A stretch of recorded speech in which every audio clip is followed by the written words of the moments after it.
With the flick of her pen, she writes, the magic within beginning to rise. The words flow, pages unfold, the stories delight. They help you to make a smile as you take my hand. You're spirited into a dreamy land. Into the story we ride, with the story spirits as our guide.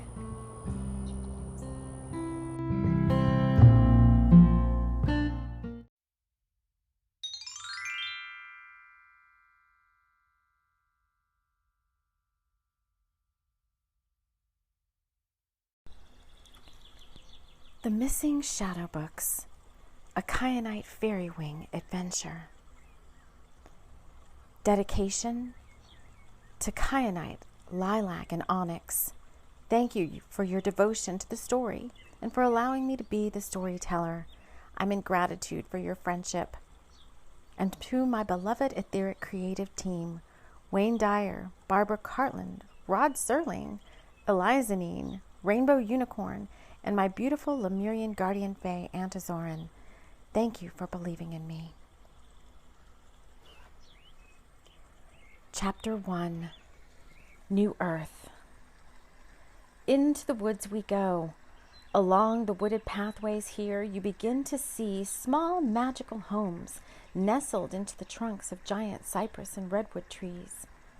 Welcome to Chumasha, a fairy town on the west coast of the United States in the age of the New Earth. The town is made up of fairies and other magical beings. The neighboring town of Oakwood is a Muggle town. Muggles are humans who do not believe in magic. Oakwood is home to humans who believe in fairies but consider them a nuisance and are always trying to get them to move their town further away. The fairies are too magical to notice this and tolerate these lower energy humans. They often try to spread love and light to Oakwood in the hope that one day the people there will begin to see the magic around them. Fairies, angel witches, unicorns, talking trees, and more make up most of this new earth. It is very easy for someone who is awakened to the magic to see these beings, communicate with them, and interact with them. These magical realms prevail in most places, but some places are still dark, foreboding, and covered in lower energies and darkness. Enlightened beings are working to spread their light and magical ways into these darkened areas. We are not far from that future. The world as we know it is slowly evolving into a place that is more magic than not. There are still places that do not believe, but magic is beginning to prevail. Muggles are awakening to this new perspective, and the mainstream is becoming less and less apparent as the world shifts into a different outlook where fairies and other magical beings are seen and acknowledged more easily.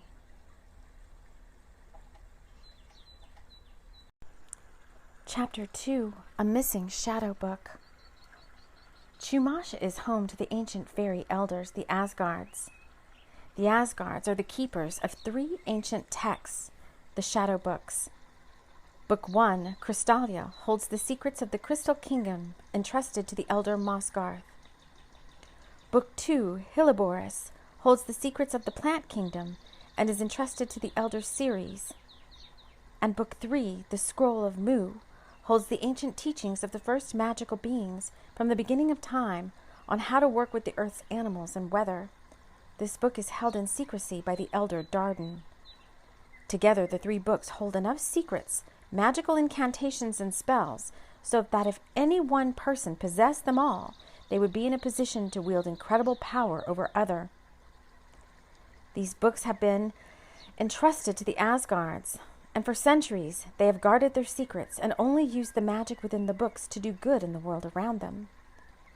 The books were purposely divided up and given to the 3 Asgard elders, Ceres, Darden, and Mosgarth, for safekeeping. These elders are hundreds of years old and know all the mysteries within each book, but only of their selected volume. The fairy folk of Chumasha know the books exist, but as with any ancient text, they have never seen them, and they are a thing of great mystery and mysticism to them. Kyanite Fairywing is a beautiful fairy girl. She looks to be about 23 in human years, but everyone knows that fairies age very gracefully and don't start looking older until they are at least several hundred years old. Kyanite also lives in Chumasha. She's strong, confident, and used to getting her way. She's known for solving mysteries and is considered the best at what she does. It's a beautiful autumn day in Chumasha, but all is not well.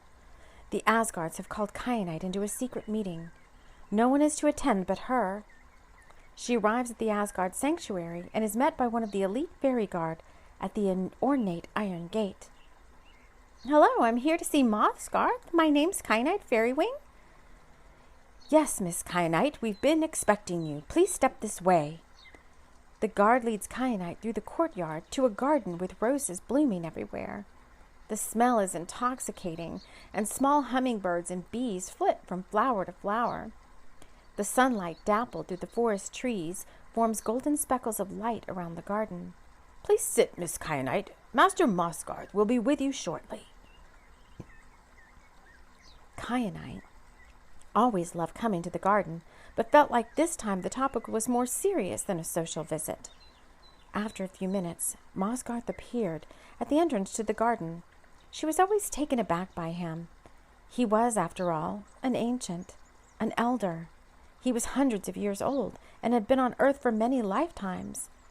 He was wearing long robes made of ancient tree moss and had a crown of hyacinth on his head. Although he's very old, his face was unlined and his gaze peaceful and strong. He sat down in a chair made of the twisted and petrified wood of the dark forest and gazed at Kyanite with a deep sadness. "Kyanite, thank you for coming on such short notice. We've had something most terrible happen here last night.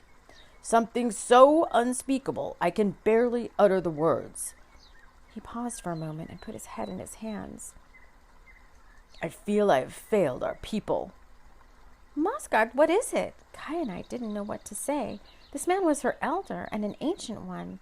The fact that he was confiding in something so personal made her afraid to hear his next words. "Crystalia has been taken from me. I don't know what happened. Something came in the middle of the night, went right past the etheric rings of protection I had set up, and into the sacred room where Crystalia was kept. It, whatever it was, had to have such keen powers to break through all my spells. I failed, Kyanite. I failed, and now the great book is gone. What am I to do?" Kyanite sat quietly for a moment, not knowing what to say next. "We'll find it, I promise." It was all she could think of to say. Patting his hand gently, she stood up. "Oh, Kyanite, I know this is no easy task. I will do everything I can to help you. I've had to tell Darden and Ceres for their own protection, but you must be very careful to keep this confidential. We can't have everyone getting upset and panicked about it." "Don't worry," Kyanite said.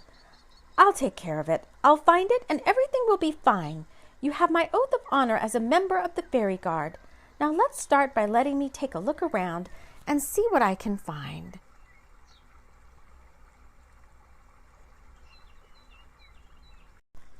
Chapter 3. Clues and Crystal Balls. Kyanite woke up the next morning with such high expectations for the day, but this was overshadowed by the theft from the day before.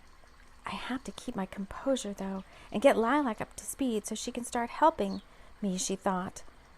Tonight is a new moon, and Kyanite was excited for the fun new ritual she had planned for later on. However, she was still disturbed by her conversation with Asgard. She dressed quickly and headed out to the local vegan cafe, Milagros, to meet Lilac so she could fill her in. Lilac is Kyanite's best friend. She's timid and sweet and has a killer appetite. She also has some secrets from her past which are affecting her present situations. She works as Kyanite's assistant, solving mysteries, and adds an air of lightness and humor to whatever she does. Sitting in Milagros with juice in hand, Kyanite grabbed her phone to check her email. Junk emails, promo offers. She sifted through the detritus and went straight to the must-read folder. An email from her favorite astrologer, Starry Night, was waiting for her to dive in. "Eclipse season now upon us. Must read." "I better read this and see what's going on," she thought as she opened the email and settled in. "Tonight's new moon is sure to be the life changer you've been expecting," it read.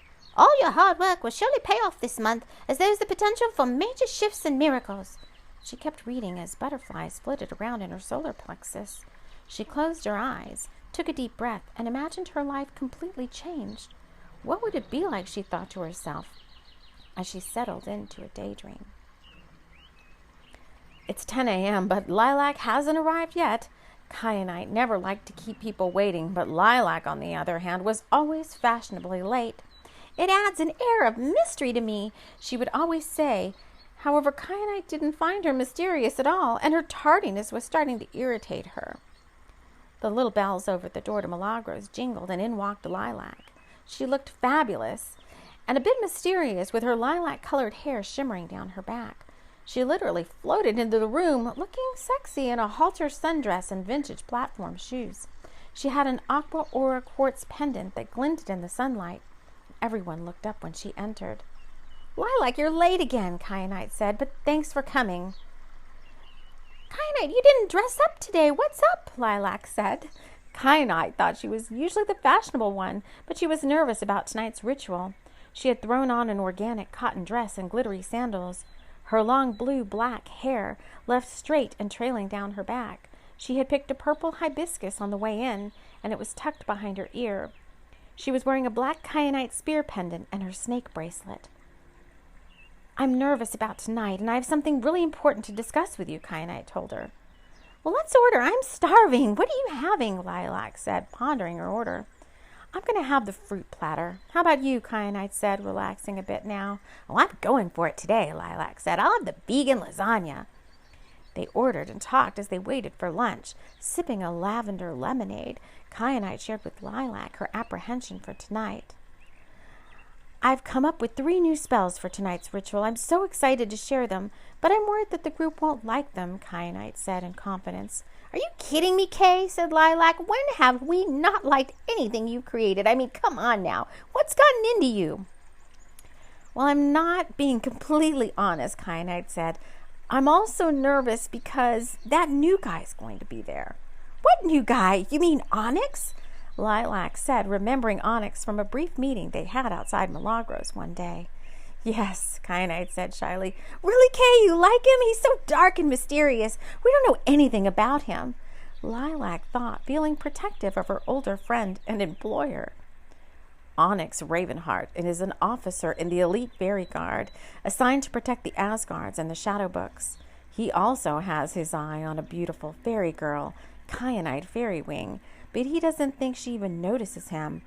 He's infatuated with her and hopes one day to meet her face to face. While rugged and strong, Onyx is somewhat reserved and often has trouble saying what's on his mind.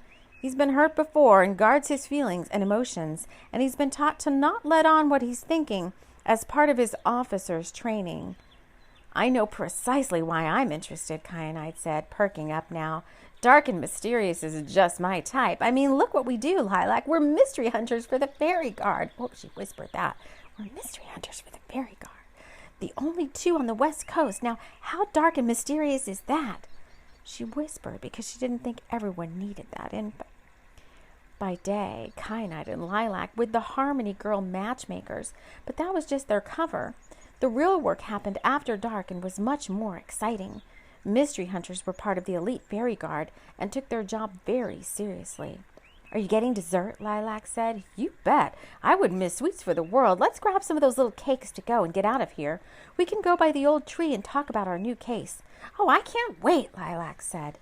They paid the grill and bill. They paid the bill, grabbed a little box of sweet cakes and headed outside. The air was getting crisp as the seasons headed into fall. Kyanite pulled her wool shawl from her bag and draped it around her shoulders. It had the most darling stitch. An elder fey craftsman had knit the shawl for her out of the pattern of dusky twilight and roses. It was an amazing stitch of a spider web design and roses, and every muggle wanted to know who had made it. Of course, most would not have believed her if she told them, so she always just said it was made by her grandmother. Kyanite and Lilac walked up to the town center and out to the park. They continued deep into the park and out to the edge of the forest entrance. Right inside was the old tree, or Clarence as he liked to be called. How are you today? Kyanite asked. Quite well, he said. Won't you stay a while? Clarence said, hoping they would sit for a while because he loved visitors. Oh, thank you so much, we will, Kyanite said, laying a sweet cake at the base of Clarence's trunk as she and Lilac sat down to discuss the latest case. This is no small case, Lilac, Kyanite said more seriously now. Mossgarth has had his home ransacked, and a rare and ancient book of fairy secrets was stolen. It's of the utmost importance to retrieve this book, as it holds great magic for the Fey realm. The ancient lore, spells, and incantations are in there, and if the book falls into the wrong hands, then there's no telling what danger might come of it. Tell me, did you find any evidence of who the thief might be? Said Lilac. The only thing out of the ordinary was a long strand of black hair with fairy dust on it, Kyanite said, trying to picture in her mind who the thief might be. Oh, great, that could be anyone, Lilac said. Heck, half the fairies around here have long black hair with fairy dust. We're going to need something better than that. Clarence, any ideas? Kyanite asked the old tree. Well, if you ask me, he said, you're looking in the wrong place. No fairy would steal this book. I think that hair was put there to throw people off track. That's what I think. No self-respecting fairy would steal from another. Nope, not buying it, he said. Kyanite giggled because he always put a twist on what he said. It was so gentlemanly. I think you're right, Clarence. I'm not buying it either. Okay, let's not get down on ourselves. Don't we always figure things out? She said rhetorically. Of course we do. We just need a plan to get started. I think we need to start consulting with Megan, Kyanite said with enthusiasm. Megan was Kyanite's crystal ball and always gave great insights and guidance. Meet me at my house tonight, and we'll do this before we leave for the new moon ritual. Great, I'll be there around 6 then, said Lilac.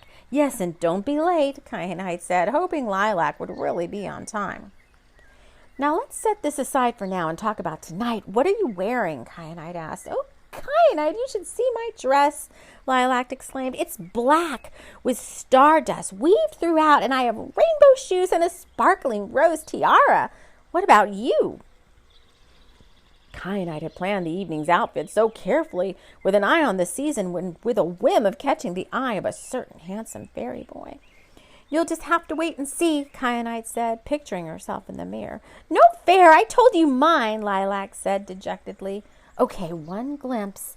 I'm wearing an onyx brooch that belonged to my grandmother. It's a horse and rider with a beautiful little bird flying above. It's very special to me and holds great magic. The rest will remain a mystery until you see me tonight, Kyanite said, hoping she was right about catching the fairy boy's eye. Okay, Lilac said, slightly disappointed, and drawing out the word to show that she wasn't too excited about having to wait. Better be off so I can prepare. Me too, Kyanite said, jumping up. They headed off in separate directions, but not before thanking Clarence for his input and leaving an extra sweet cake for him up against the tree bark. Bye, Clarence. See you later, Kyanite waved. Once home, Kyanite began the preparation part of the night's ritual. Blue lotus bath with a rose quartz crystal, soaking in the deliciously warm water. She did her best to envision the evening ahead. She would arrive, and everyone would greet her with warm hugs. Then they would drink some warm, calming tea together. The tea ceremony was one of the best parts of this night. After tea, they would gather around the grove trees. At the moment, her attention was pulled away from the ritual to a new vision. She mentally saw an image flash before her of Lilac and a shadowy figure. She couldn't quite make out the face, but she could see black wings and pointy ears. Kyanite didn't know what to make of it, but it made her shiver a little. She still wasn't sure if she should trust the vision or not. Maybe she was imagining things again. Stepping into her dressing area, she gently picked up the onyx pendant she was going to wear.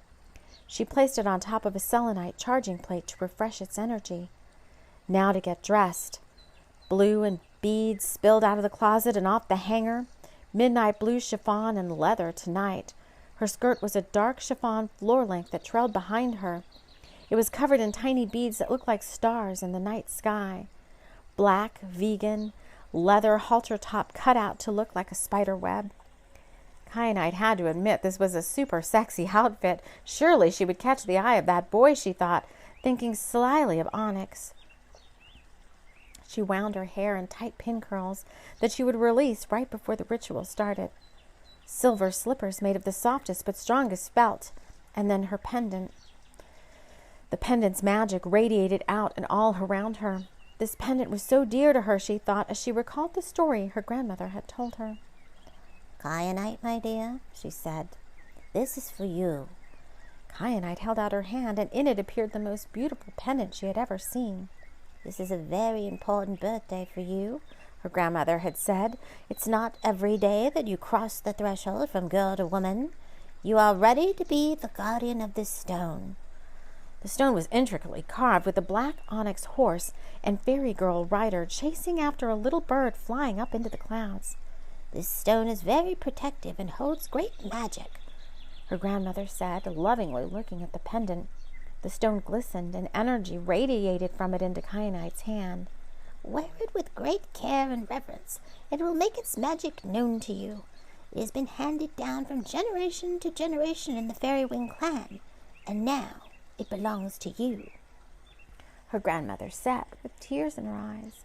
"Oh, grandmother, it's beautiful," Kyanite said. "I will cherish it always." And the stone's magic had slowly made itself apparent in Kyanite's life. Whenever she had gotten herself into a jam or needed anything in a hurry, the stone always provided a shield of protection and gave her a knowing and intuitive strength that was beyond her current magic. As she tied the ribbon around her neck now, the pendant lay softly at the base of her throat. "There, it's perfect," she thought. She grabbed her bag, cell, and an ancient oak ritual box shaped like a heart and went out back to wait for Lilac. Lilac arrived right on time, and they went over to the old tree together. Kyanite took out a soft cloth from her bag and laid it on the trunk, and then placed Megan, her crystal ball, on top of the cloth. "By the light of day and dark of night, show us what we need to see tonight," she incanted softly. Her hands moved around the crystal ball as she chanted these words 3 times. "Megan, we are looking for any evidence who stole Crystalia from Mosgarth the Elder. What can you show us?" Megan's surface was cloudy at first, and then the fog inside her began to slowly clear. Lilac and Kyanite hovered over her, hoping to see a glimpse of anything that would give them a clue. An image started to appear and get clearer and clearer in the parting mists, but Kyanite didn't like anything about this image. It filled her with fear, and her stomach tightened. The image showed nothing of Crystalia. Instead, like the foreboding of a coming storm, the parting mist showed another theft, and Lilac in the grip of that same dark figure from before. And then the fog within Megan gathered again, and they couldn't see anything else. "Kyanite, was that me in there?" Lilac said apprehensively.